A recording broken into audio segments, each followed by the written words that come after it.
सलाम नमस्ते। मैं फिर हाजिर हूँ प्यारे बच्चों आपके सामने आपकी हिंदी की 8वीं कक्षा की वर्कशीट को लेके। और आज की वर्कशीट नंबर हमारी है 13।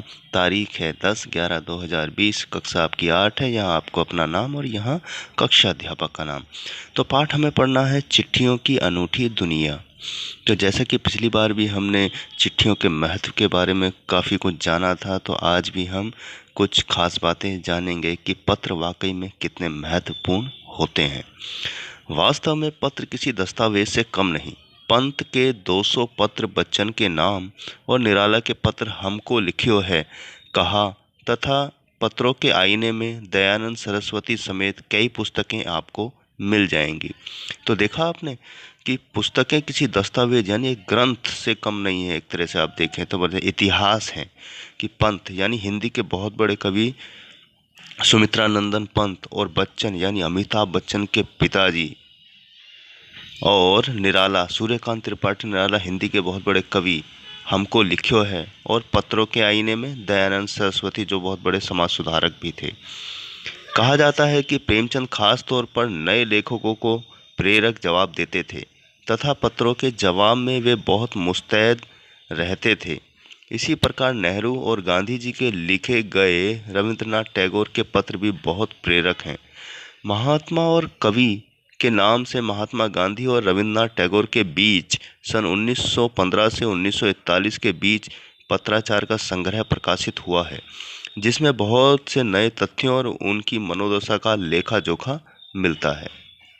तो रविन्द्रनाथ ठाकुर और महात्मा गांधी जी के बीच 1915 से 1941 के बीच आपस में पत्रों का व्यवहार हुआ, यानी दोनों ने एक दूसरे को पत्र लिखे और ये प्रकाशित भी हुआ 1915 से 41 के बीच में, जिसमें बहुत सारी नई बातें और ख़ास चीज़ें, यानी कि वो क्या सोचते थे, क्या उनके दिमाग में था, वो सब उसमें दिखाई देता है।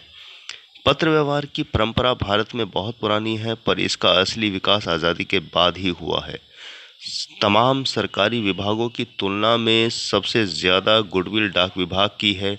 इसकी एक खास वजह यह भी है कि यह लोगों को जोड़ने का काम करता है। घर घर तक इसकी पहुंच है। संचार के तमाम उन्नत साधनों के बाद भी चिट्ठी पत्री की हैसियत बरकरार है। शहरी इलाकों में आलीशान हवेलियां हों या फिर झोपड़पट्टियों में रह रहे लोग, दुर्गम जंगलों से घिरे गांव हों या फिर बर्फबारी के बीच जी रहे पहाड़ों के लोग, समुद्र तट पर रह रहे मछुआरे हों या फिर रेगिस्तान की ढाणियां में रह रहे लोग, आज भी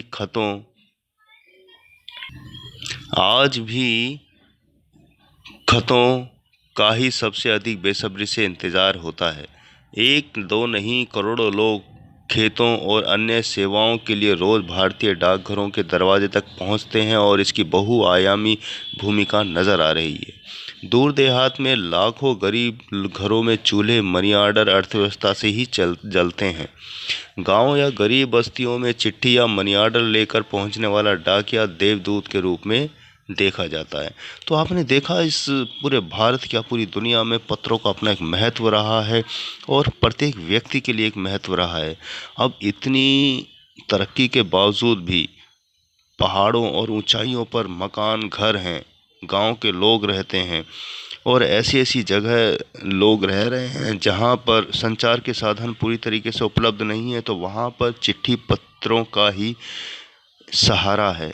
तो डाक विभाग यानी संचार, हमारा जो ये चिट्ठी पत्री है, ये जोड़ने का काम करती है।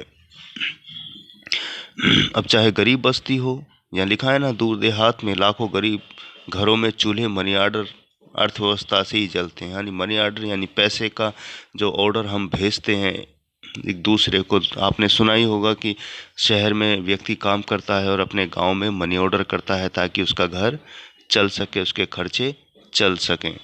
तो भारत की परंपरा बहुत ज़्यादा है, लेकिन आज़ादी के बाद ये पत्र व्यवस्था यानी डाक विभाग बहुत तेज़ी से काम करने लगा। तो आप बच्चों, आपने देखा ही कितना बड़ा महत्व है हमारा डाक विभाग का और चिट्ठियों का, इन पत्रों का। ये अपने आप में एक दस्तावेज हैं। तो आइए हम कुछ शब्दों के अर्थों को भी जान लें, बहुत ज़रूरी है। दस्तावेज होता है प्रमाण पत्र। प्रेरक होता है बच्चों प्रेरणा देने वाला। मुस्तैद होता है तत्पर, एकदम किसी भी काम के लिए तैयार। संग्रह होता है जमा करना। प्रकाशित होता है छापना। तथ्यों सच, यथार्थ, सत्य, मनोदशा, मन की दशा, लेखा जोखा होता है हिसाब किताब करना। गुडविल डाक विभाग का मतलब है अनौपचारिक पत्र का विभाग। उन्नत होता है बच्चों समृद्ध यानी बड़ा। आलीशान होता है शानदार। दुर्गम होता है जहाँ पहुँचना कठिन हो। ढाणिया होता है कच्चे मकानों की बस्ती। बेसब्री होता है अधीरता। तो यहाँ हमने कुछ शब्दों के अर्थ भी जाने जो बहुत ज़रूरी थे, हमें प्रयोग करने चाहिए ताकि हमारी शब्द संपदा जो है बहुत ही समृद्ध हो सके, आपको अभ्यास हो सके। तो बच्चों, हमने पत्रों का महत्व जान लिया है। आप भी पत्र लिखिएगा अपने किसी साथी को, परिवार के किसी रिश्तेदार को जो बहुत दूर रहता हो, तो आपको बहुत अच्छा लगेगा। बढ़ते हैं प्यारे बच्चों प्रश्न के उत्तर की तरफ। तो हमारा पहला जो प्रश्न है वो है, इस गद्यांश में पत्र पर आधारित किन किन पुस्तकों का जिक्र किया गया है। तो आइए प्यारे बच्चों इनका उत्तर देखते हैं हम। तो प्यारे बच्चों, पहले प्रश्न का उत्तर स्क्रीन पर है कि इस गद्यांश में पत्र पर आधारित किन किन पुस्तकों का जिक्र किया गया है। तो उत्तर हमारा है कि सुमित्रा नंदन के 200 पत्र बच्चन के नाम और निराला के पत्र हमको लिखियो है, तथा पत्रों के आईने में दयानंद सरस्वती, महात्मा और कवि आदि पुस्तकों का जिक्र किया गया है। तो इन 2, 3, 4 पुस्तकों का जिक्र किया गया है जो आपकी स्क्रीन पर उत्तर के रूप में नजर आ रहा है। तो बढ़ते हैं दूसरे प्रश्न की तरफ। दूसरा प्रश्न हमारा स्क्रीन पर है प्यारे बच्चों कि महात्मा और कवि नाम से किन के बीच पत्राचार संग्रह के रूप में प्रकाशित हुआ। यह पत्राचार कब छपा था। तो उत्तर हमारा है कि महात्मा और कवि नाम से प्रकाशित पत्राचार गांधी जी और रविंद्रनाथ ठाकुर का पत्राचार था। यह पत्राचार 1945 से 1941 के बीच छपा था। बहुत सरल आंसर है। आइए बढ़ते हैं तीसरे प्रश्न के उत्तर की तरफ।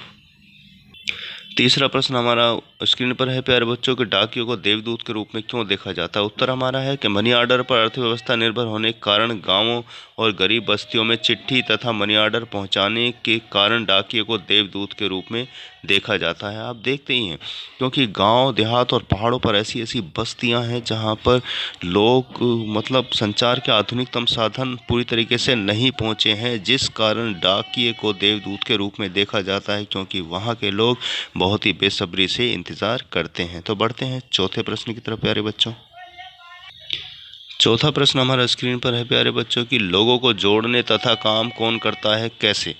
तो उत्तर हमारा है कि डाक विभाग लोगों को जोड़ने का काम करता है। यह विभाग देश की एक कोने से दूसरे कोने, गांव से शहर तक लोगों के संदेश तथा मनी ऑर्डर इत्यादि को पहुंचाता है। तो जोड़ने का काम करता है यह डाक विभाग कि चिट्ठियां एक कोने से दूसरे कोने पे, एक गांव से दूसरे गांव पर पैसे भिजवाना, मंगवाना, सारे काम करता है। इसलिए कहा जाता है कि डाक विभाग जोड़ने का काम करता है। और कैसे करता है उसका उत्तर आपने देख ही लिया है। आइए बढ़ते हैं पांचवें प्रश्न की तरफ। पांचवा और अंतिम प्रश्न है प्यारे बच्चों हमारा, यह गतिविधि है आपके लिए। इस पाठ के आधार पर और वर्तमान स्थिति के अनुसार लिखिए कि चिट्ठी या पत्र लोगों को जोड़ने का काम कैसे करता है। तो उत्तर हमारा है प्यारे बच्चों कि भारतीय डाकघर एक ऐसा विभाग है जिस पर लाखों लोग निर्भर करते हैं। डाकघर लोगों को एक दूसरे से जोड़ने का काम करता है। किसी को संदेश भेजना हो, पार्सल करना हो या मनी ऑर्डर करना हो, यह सभी काम डाकघर के माध्यम से हर रोज किया जाता है। तो डाकिया उसे सही जगह पहुंचाकर लोगों के मन को संतोष भी देता है। तो लोगों को जोड़ने का काम ये करता है। एक की चिट्ठी यानी एक के मन के भाव दूसरे के मन के भाव चिट्ठी के रूप में पहुंचाकर डाक विभाग उसे जोड़ने का काम करता है आज के हालात में भी। जबकि इतनी आधुनिकतम साधन हमारे पास उपलब्ध हैं, फिर भी डाक विभाग ऐसी ऐसी जगह अपनी सेवा देता है जिसकी हम कल्पना भी नहीं कर सकते। तो ये लोगों को जोड़ने का भी काम करता है। तो प्यारे बच्चों आपने देखा कि पत्रों का कितना महत्व है हमारे जीवन में।